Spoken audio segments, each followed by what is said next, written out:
que nous deux ce soir ou quoi? Mais j'espère pas. Ah bah sympa, merci. Hey, aujourd'hui on se retrouve pour la sortie de la semaine. Comme la semaine dernière, je m'étais concentrée sur Netflix. Aujourd'hui, j'ai décidé de voir sur Prime Video quel était le contenu le plus récent. Je suis tombée sur un film, un concept qui me parlait tout de suite et qui était complètement dans l'air du temps. Le film s'appelle Connecté. Il a été réalisé par Romuald Boulanger. Le principe est simple. Tout simplement, ça parle du premier confinement, de ce que beaucoup de personnes ont fait, moi compris. C'est ce qu'on appelle l'apéro vidéo. Pour moi, c'est qu'ils ont voulu bondir directement sur l'année 2020 et ce qu'on a pu vivre en fait, qui était assez inédit d'une façon mondiale. Sauf que ça n'a rien réinventé depuis qu'on fait des films sur les réseaux sociaux. Et que à ce niveau-là, ça me dérange un peu. Avant d'aller un peu plus loin, je vais juste vous citer quelques membres du casting, en sachant que tous les membres du casting sont des acteurs connus. Dans le rôle de Julie, vous avez Nadia Farez. Dans le rôle de Yann, vous avez François-Xavier de Maison. Dans le rôle de Bruno, vous avez Stéphane de Groot. Ou encore dans le rôle de Sarah, vous avez Audrey Fleurot. En réalité, je pourrais vraiment vous citer tout le casting. C'est pour ça que je me permets de m'arrêter entre guillemets à 4 noms et pas de vous dire toute la liste parce que ce serait beaucoup plus long que ce que j'ai à vous dire sur le contenu et ce que j'ai pensé de ce film. Ça faisait très film amateur selon moi. C'est-à-dire que il y a quelques années, vous aviez un jeune réalisateur français en plus, il me semble, qui avait fait le buzz sur la toile en faisant une petite vidéo justement de quelqu'un qui pénètre chez vous à travers les réseaux sociaux et qui prend contact en vous envoyant des vidéos, en vous montrant qu'il est chez vous. Et ce court-métrage durait 5 minutes, mais il était captivant et retenait vraiment l'attention.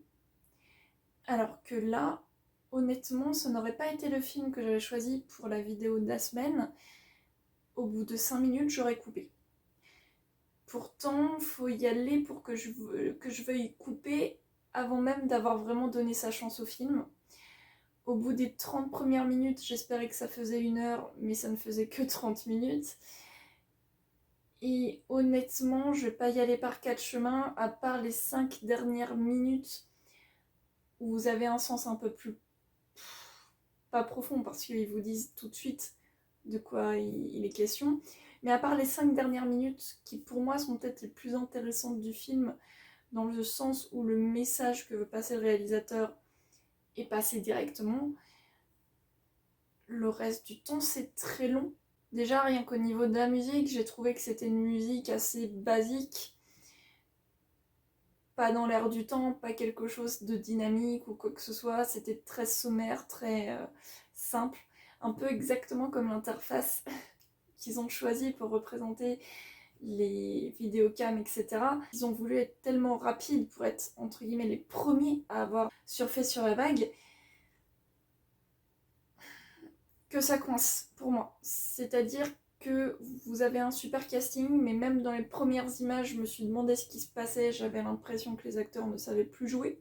Après, vous avez aussi tout simplement des blagues du confinement qui ont été sorties 10 000 fois, même pendant le confinement lui-même, par des humoristes. Ils ont repris à peu près les gags que j'ai vus pendant tout le premier confinement, mais presque en moins drôle, et c'est d'autant plus dommage que ça aurait pu être beaucoup plus...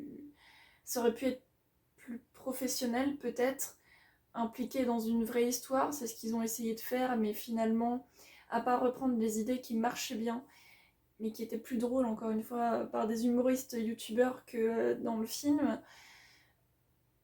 Par exemple, l'histoire du mec qui a fait toute sa journée au boulot, donc en vidéocam, et que en fait quand il se lève, tu vois qu'en réalité il a un caleçon, il a pas de pantalon. Et ça va surfer à peu près dans cette idée-là.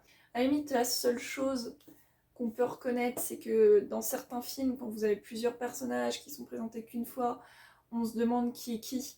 Et bon, là, c'est simplifié parce que tout de suite, vous avez le nom en bas à gauche dans la barre qui vous dit bah tel acteur, c'est tel personnage. Ouais, d'accord. C'est le seul avantage que je vois au film, c'est-à-dire que là, vous n'allez pas avoir J'ai n'importe quoi, mamie qui se penche sur vous en disant qui c'est. Là, il n'y aura pas. Mais à part ça, franchement, c'est pas forcément sauvable en fait. La seule chose que je trouvais maligne, c'était les décors derrière les personnages qui vous témoignaient de l'apport fiscal qu'ils avaient, donc si leur portefeuille était plus ou moins grand. Et puis, plus le film avançait, vu que j'étais toujours face au même décor, j'en suis arrivée à la conclusion que, à part l'appartement de Yann, tous les autres appartements, on a l'impression que c'est des présentations de bouquins Ikea.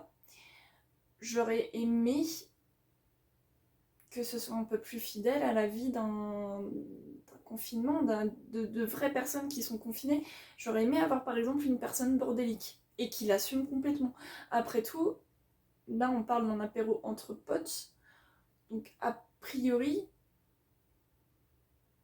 on aurait dû avoir quelque chose dans ce goût-là, quelqu'un par exemple, qui ne prend pas du tout soin de son appartement. J'aurais aimé avoir ça, mais non, j'avais que des maniaques du contrôle où tout était rangé, tout était nickel, comme le bouquin Ikea. Comme je vous l'ai dit sur la musique, c'est pareil sur les sons. Le principe, c'est qu'il y a un kidnappeur qui va rentrer dans l'un des appartements.